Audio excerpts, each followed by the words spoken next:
In this video, we're going to talk about the 9 habits that are keeping you poor and what you can do in order to reverse that. The first and most common money-draining habit is the trap of paycheck to paycheck.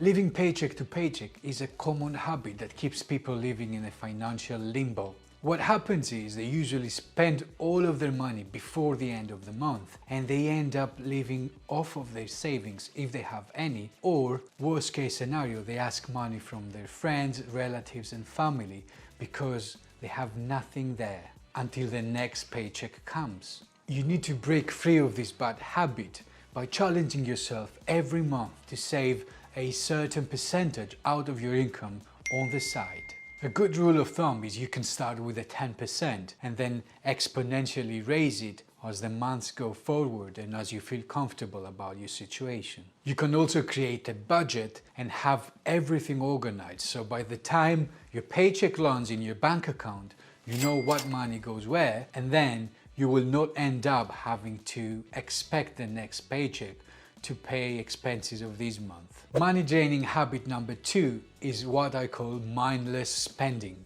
You need to ask yourself, do you know where does your money go each month? If not, then it's really time for you to track your expenses. This way you will avoid mindless spending and that impulse that you have whenever you get into a shop that, oh, I need this or I need that. The best way to do that is to open an Excel document. This is at least how I do it, and I have a month-by-month analysis with all of my costs, expenses and assets, and then depending on the month and my expenses, I tick off everything I pay and I include the essential purchases that have to be bought month by month. But habit number 3 is the so-called credit card addiction, and it ties back to all the previous habits because everything is interconnected. So basically this habit, you rely massively on credit cards in order to pay your basic needs and of course your entertainment. Instead of relying massively on credit cards, try the so-called cash envelope system, which basically means that you need to let a percentage of your money aside and use that for entertainment purposes, needs that you may have, extracurricular activities or anything else that you may wish, and never exceed that limit. For example, in my case, I use 30% of my income in order to cover entertainment needs such as cinema, fast food, restaurants, walks, activities, traveling, and I never go beyond that. Another bad money habit is the so-called impulse spending.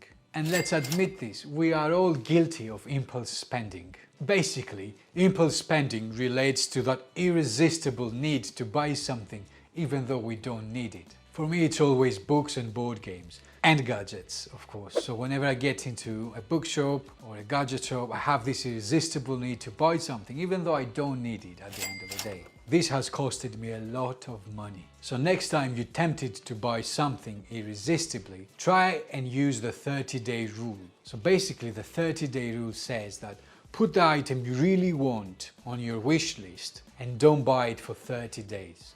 If after 30 days you still want to buy the item, then by all means do buy the item. This will stop you from buying unnecessary things. Bad money habit number 5 is the credit score neglect. People are really not paying attention to their credit scores and they buy everything on credit card, they pay late on their balances and they don't care about anything. Don't forget, your credit score is a really valuable tool that shows to the bankers or any creditors that you are a trustworthy and a reliable borrower.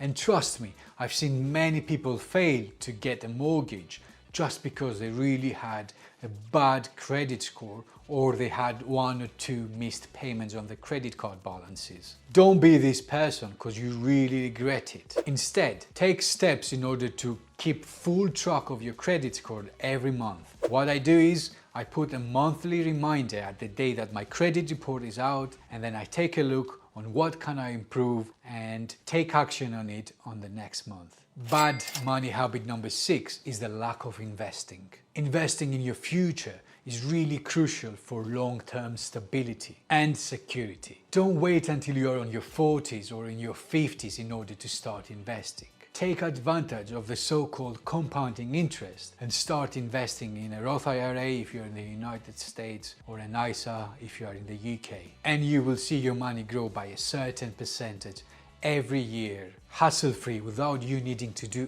anything at all. You can also start investing in real estate, stocks and bonds, but you have to do your research. I'm going to soon make a video about all these assets in order to simplify everything. Bad money habit number 7 is what is called the missed opportunities. When it comes to money, the squeaky wheel takes the grease. So don't fall a victim of missed opportunities. In other words, don't be afraid to negotiate your salary, ask for a raise, or even ask a better price from a seller that you're trying to buy a product from. Every penny counts. And in the end of the day, the worst case scenario is a simple no. You've never lost something by just asking. In order to overcome this habit, try and use this challenge. Next time you go and buy a product from a shop, try and ask them for a discount without an expectation that they will give it to you. And you'd see that at first it's uncomfortable, but then you will start growing to the idea that, you know that, at the end of the day I just got a no, nothing more, nothing less. Bad habit number 8, and one of the most important ones, is the lack of financial education. I truly understand that financial education is not something simple and it doesn't come to people naturally. But trust me, and this is coming from a legal professional, that I do not do well with numbers. If you start, everything makes sense. Consider spending a bit more time into financial education. Watch more YouTube videos, attend seminars about budgeting, real estate investing, ask your friends that have succeeded, and instead of watching Netflix for 3 or 4 hours a day, watch 2 hours a day, and then the rest 2 hours spend it in order to be educated on assets, liabilities, the stock market, crypto exchanging, and anything that has to do with financial education, taxes, and you will see how beneficial it will be down the line. At first it will be really uncomfortable, and I know that, but in the end of the day you will thank me about this. And finally, bad habit number 9, one that I was a victim of as well, is the so-called procrastination.